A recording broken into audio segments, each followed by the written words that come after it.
आज हमारा मौलिक अधिकार का सेकंड वीडियो है। पहले वीडियो में हमने यानी समानता के अधिकार को पढ़ा दिया था। आज है स्वतंत्रता का अधिकार, जो हमारे आर्टिकल जो हैं 19 से 22 में है। आर्टिकल के 19 से 22 में है, यानी स्वतंत्रता का अधिकार सामाजिक स्वतंत्रता का वह केंद्र है जो व्यक्ति को कार्यपालिका के दमनपूर्ण कार्यों से बचाता है। यानी हमारे पास एक स्वतंत्रता का अधिकार वो अधिकार है जो हमारी कार्यपालिका के दमनपूर्ण कार्यों से हमको बचाता है। तो इसमें अनुच्छेद 19 में 6 हमारे मौलिक अधिकार हैं। पहला मौलिक अधिकार है यानी विचार कहने की आपको स्वतंत्रता है, यानी विचार कहने की आपको स्वतंत्रता है। ये हमारे 19A में बताया गया है। ठीक है। 2 नंबर में बिना हथियारों के शांतिपूर्वक सभा की स्वतंत्रता, यानी सभा का आप गठन कर सकते हैं शांतिपूर्वक। आर्टिकल जो है 19B में बताया गया है कि कोई भी सभा का हम जब गठन करेंगे, जब हम सभा की स्वतंत्रता पूर्वक उसका गठन कर सकते हैं, लेकिन जब हम कोई रैली निकालेंगे तो उसमें कोई जुलूस भरी बात या हथियार सहित मौजूद उसमें व्यक्ति नहीं होने चाहिए।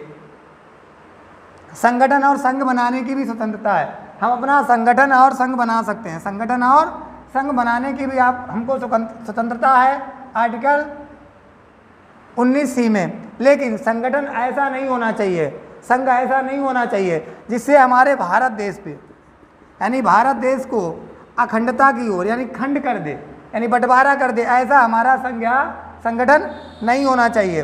अब आर्टिकल 19D हमको बताता है कि भारत के पूरे क्षेत्र में हमको घूमने की स्वतंत्रता है, यानी भारत के पूरे क्षेत्र में हम कहीं पर भी घूम सकते हैं। लेकिन इसमें भी अपवाद है ना, किसी के पर्सनल घर में जाके नहीं घूमना है आपको। ठीक है।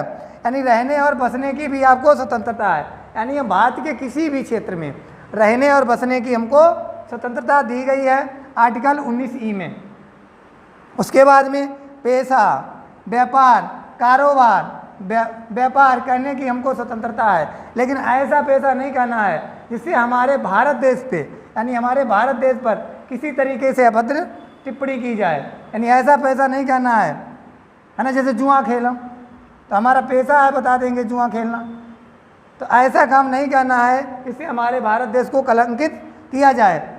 इसके लिए इन पे प्रतिबंध हैं, यानी जब आप कोई गलत काम करेंगे तब आपको प्रतिबंधित किया जा सकता है। ठीक है। अब आर्टिकल अनुच्छेद 20 19 समझ में आ गया बेटा सबके। अब आ जाओ 20 में।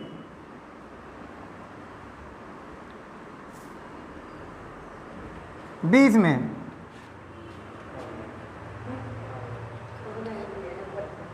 20 आर्टिकल कहता है अपराधों के लिए अपराधों के लिए दोषी पाए जाने पर सुरक्षा। आर्टिकल हमारा 20 कहता है आपने कोई भी अपराध किया है, उसके लिए आपको अगर दोषी पाए जाते हैं, दोषी पाने के बावजूद भी हमको एक स्वतंत्रता है अपनी सुरक्षा की। किसकी है? सुरक्षा की। तो इसमें 3 बातों का ध्यान रखना बेटा। कितनी बातों को? 3 बातों का। कि आपको सुरक्षा कौन कौन सी दी गई है। जिस भी व्यक्ति ने अपराध किया है, जिस किसी ने भी व्यक्ति ने अपराध किया है, उसी अपराध के लिए उस व्यक्ति को दंडित किया जा सकता है। पहली बात, यानी जिस व्यक्ति ने अपराध जो कोई भी अपराध किया है उसी अपराध के लिए उसको दंडित किया जा सकता है। दूसरा है यानी जिस व्यक्ति ने जो दंड किया है, जो उसने दंड किया है, अपराध किया है, उसको उस अपराध के लिए अनेकों बार दंडित नहीं किया जाएगा। उसको अनेकों बार दंडित नहीं किया जाएगा। जैसे मैंने कोई अपराध किया है तो उस अपराध के लिए मेरे को सिर्फ एक ही बार दंडित किया जाएगा। ठीक है। और नंबर 3 बात जो बेटा है वो ये है कि जिस व्यक्ति ने भी कोई भी अपराध कारित किया है उसको उसके लिए गवाही देने, यानी उसको गवाही देने में फोकस नहीं किया जाएगा, उसको फोर्स नहीं किया जाएगा। तो पहली बात यहाँ पे लिख लो बेटा, यानी जिस किसी भी व्यक्ति ने अपराध को कारित किया है, अपराध को कारित किया है, उसको उसी अपराध के लिए दंडित किया जाएगा। नंबर 1, सही बच्चे लिख लें। नंबर 1 में लिखें, लिख लिया? ठीक, लिखो। यानी जिस किसी भी व्यक्ति ने जो अपराध किया है, यानी जिस किसी भी व्यक्ति ने जो अपराध किया है उसके लिए उसी अपराध से दंडित किया जाएगा, यानी दूसरा अपराध उस पर नहीं लगेगा, उसी अपराध पे वो दंडित किया जाएगा। नंबर 2 में लिखें बेटा, नंबर 2, यानी एक अपराध के लिए आपको बार बार दंडित नहीं किया जाएगा, यानी एक अपराध के लिए आपको बार बार दंडित नहीं किया जाएगा। नंबर 3, किसी भी व्यक्ति को लगे अपराध के आरोप में उसको गवाही देने के लिए फोर्स नहीं किया जा सकता, या बाध्य नहीं किया जा सकता। ये तुम्हारी 3 सुरक्षा हैं। कौन सी 3 सुरक्षा हैं? यही सुरक्षा हमको आर्टिकल 20 देता है। अगर आप कोई भी अपराध कर देते हैं, उस करने के बाद आपको अगर दोषी ठहर जाते हैं, तो आपको ये हमारा आर्टिकल 20 3 सुरक्षा प्रदान करता है। पहले जो भी आपने अपराध कारित किया है उसी के लिए आपको दंडित किया जाएगा। 2 नंबर बाद आपने अगर एक अपराध किया है तो आपको एक ही अपराध के लिए दंडित किया जाएगा, उस अपराध के लिए आपको बार बार आपको दंड नहीं दिया जाएगा। नंबर 3 बात यहाँ पे है कि जिस भी बंदे ने अपराध को किया है, जिस भी बंदे ने अपराध को इंजाम दिया है, उस बंदे को गवाही देने के लिए बाध्य नहीं किया जा सकता। ये तुम्हारे पास 3 सुरक्षा कवच हैं। कितने सुरक्षा कवच हैं? 3। इनको आप ध्यान रखिए। पहला बात, अपराध किया उसी के लिए दंडित होंगे। दूसरी बात, जो दंड किया है उसको बार बार दंडित नहीं किया जाएगा। और 3, अगर आपने अपराध किया है तो आपको गवाही के रूप में बाध्य नहीं करना पड़ेगा। ठीक है बेटा, अब 20 समझ में आ गया। अब 21 में आओ बेटा। आर्टिकल 21 क्या कहता है? आर्टिकल 21, प्राण एवं दैहिक स्वतंत्रता, यानी आपको अपने प्राण और देह की स्वतंत्रता है, अपने प्राण और देह की स्वतंत्रता है। ठीक है, अब इसी में एक बेटा आर्टिकल और है 21 का, यानी 21 का हमको ये बताता है कि 6 से 14 वर्ष के बच्चों के लिए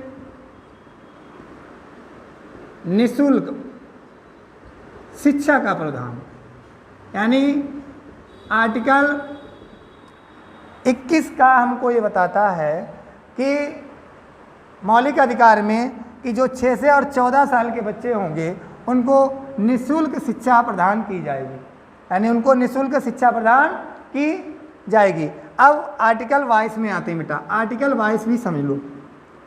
आर्टिकल 22 क्या है? सभी बच्चे लिखो आर्टिकल 22। कुछ दशाओं में गिरफ्तारी और निरोध का संरक्षण, यानी कुछ दशाओं में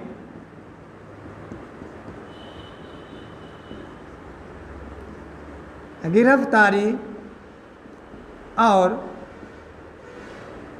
निरोध का संरक्षण। अगर आप, यानी ये क्या कहता है, आप कोई भी अपराध कारित कर रहे हो, उसके बाद में आपकी गिरफ्तारी हो गई हो, तब भी आपके पास हमारे कुछ स्वतंत्रता के अधिकार हैं।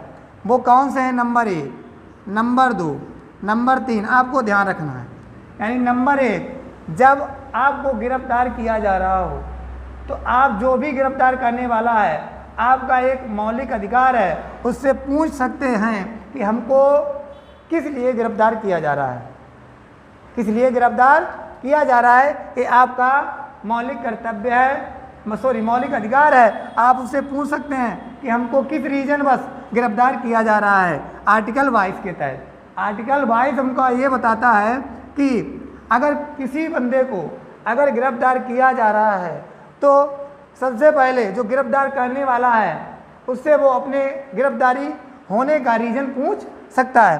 अब नंबर 2, अगर गिरफ्तार हो जाने के बाद आपको 24 घंटे के अंदर 24 घंटे के अंदर आपको न्यायाधीश के समकक्ष पेश करना अनिवार्य होगा। यानी आपका एक मौलिक अधिकार है, अगर आप गिरफ्तार हो जाते हैं तो आपको 24 घंटे के अंदर न्यायाधीश के समक्ष उपस्थित होना अति आवश्यक है। अगर ऐसा नहीं करता है तो आपके मौलिक अधिकार का वहाँ पे हनन किया जा रहा है। अब आप ये कह सकते हैं कि हमारा मौलिक अधिकार है कि 24 घंटे के अंदर मेरे को न्यायाधीश के समक्ष जिस भी मैंने अपराध जो भी अपराध किया है उसके लिए समक्ष पेश करिए। अगर नहीं ऐसा कोई कर रहा है तो आप उससे अपनी बात रख सकते हैं। नंबर 3 बात यहाँ पे है बेटा कि अपने बचाव के लिए अपने वकील से तुम परामर्श ले सकते हो।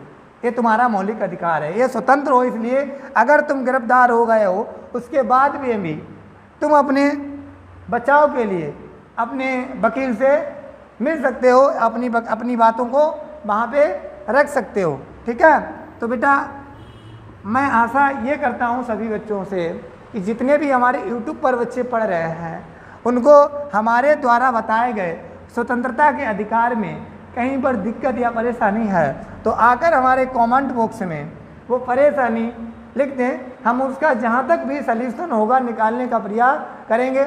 हम तुम लोगों को बड़ा मेहनत से वीडियो बनाकर और बच्चों को हम देते हैं जिससे हमारे यहाँ के बच्चे उच्च शिक्षा ग्रहण कर सकें और हमारे भी बच्चों से, और हम उन बच्चों से आशा करते हैं कि जो हमारा चैनल है जिसका नाम है प्रासायन एकेडमी, उसको शेयर, सब्सक्राइब व लाइक ज़रूर करते रहें।